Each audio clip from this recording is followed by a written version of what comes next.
Southeast Asia's fractured crossroads, the two paths of ASEAN. Southeast Asia, 700 million people, 11 countries, and one story, or so we've been told. For decades, leaders sold a dream of ASEAN unity, a rising region bridging east and west. But beneath the summit smiles and slogan-filled brochures, something else is happening. The region is quietly splitting in two, not by war, but by railways, sea lanes, and superpowers.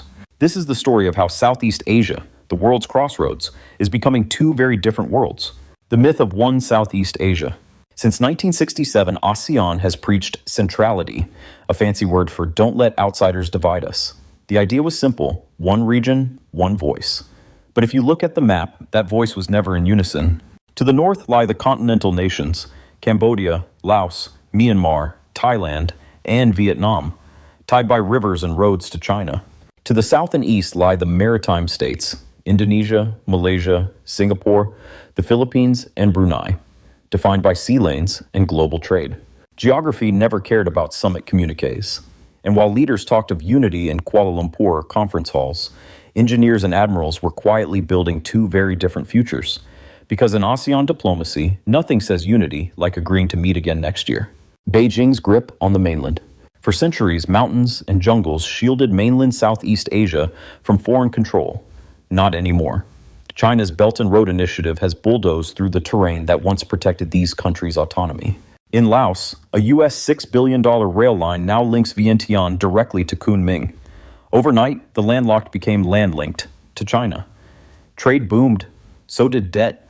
And in the shadows of new stations, Chinese-run zones sprouted. Part casino, part scam lab, part Wild West. These aren't your typical economic zones. Think less Silicon Valley, more Scam Valley.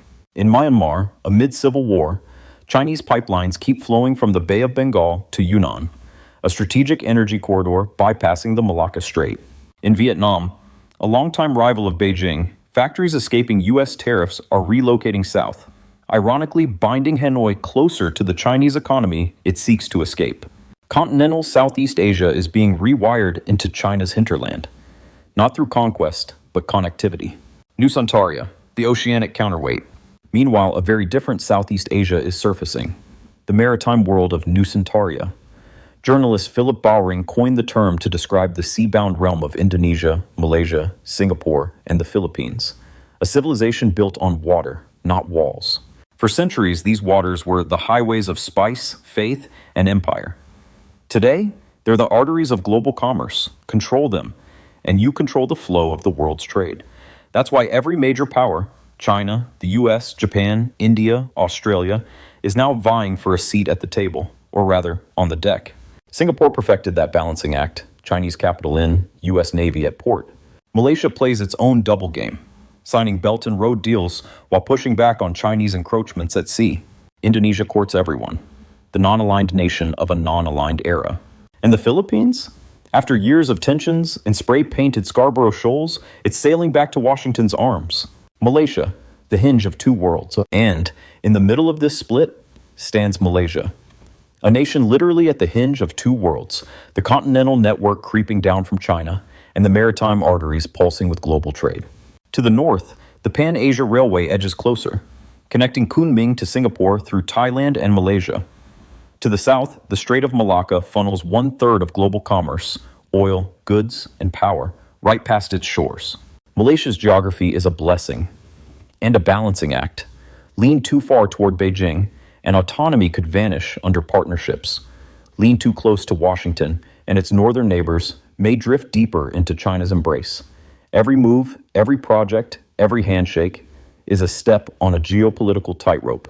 In poker terms, Malaysia isn't all in. It's quietly holding two hands at once. Why the divide matters. So why does this fracture matter? Because it isn't just a cartographer's curiosity, it's a preview of the world's next balance of power. Economically, the mainland risks becoming Beijing's resource corridor, a supplier and consumer locked to a single patron. The maritime world, meanwhile, thrives on openness, juggling trade with India, Japan, Europe, and the West. Militarily, one faces creeping control through debt and infrastructure, the other, intimidation through ships and coast guards. And for ASEAN, the bloc that once promised centrality. These two realities can't be reconciled with polite communiques. ASEAN's centrality. It's like trying to herd 11 cats across two bridges during a monsoon. The global stakes. The fracture in Southeast Asia is more than regional politics. It's a global inflection point. If continental Southeast Asia drifts fully into Beijing's orbit, China gains overland access to the Indian Ocean, bypassing choke points and sanctions alike. If maritime Southeast Asia holds firm, it becomes the Indo-Pacific's gatekeeper, controlling the world's busiest sea lanes. For Washington, Tokyo, and Canberra, the stakes are existential. Lose these waters, lose the Indo-Pacific. For Beijing, securing the mainland and neutralizing maritime resistance would fulfill a century-old ambition, regional primacy. In 2024, the US and Philippines held their largest military exercise in decades, while China expanded its presence in Laos and Cambodia, including rumored dual-use ports. The contest isn't theoretical. It's being fought in rail lines, naval drills, trade pacts, and even fishing skirmishes. Every train car and cargo ship is now a geopolitical statement. One region, two futures. The story of Southeast Asia is far from over, but its next chapter is being written now. One path leads inland, toward dependency and absorption into Beijing's sphere. The other leads seaward, toward contested yet open multipolar engagement with Washington. The choice isn't between China and the US, it's between dependency and diversification, between leverage and subservience, between silence and voice. For ASEAN, the myth of unity must give way to honesty, because the region cannot walk both paths forever.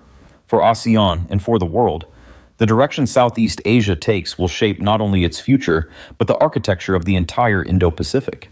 The myth of one Southeast Asia is over. The question now is, which Southeast Asia will define the future? And yes, ASEAN will still hold its next summit in Manila, once everyone agrees on where to have lunch.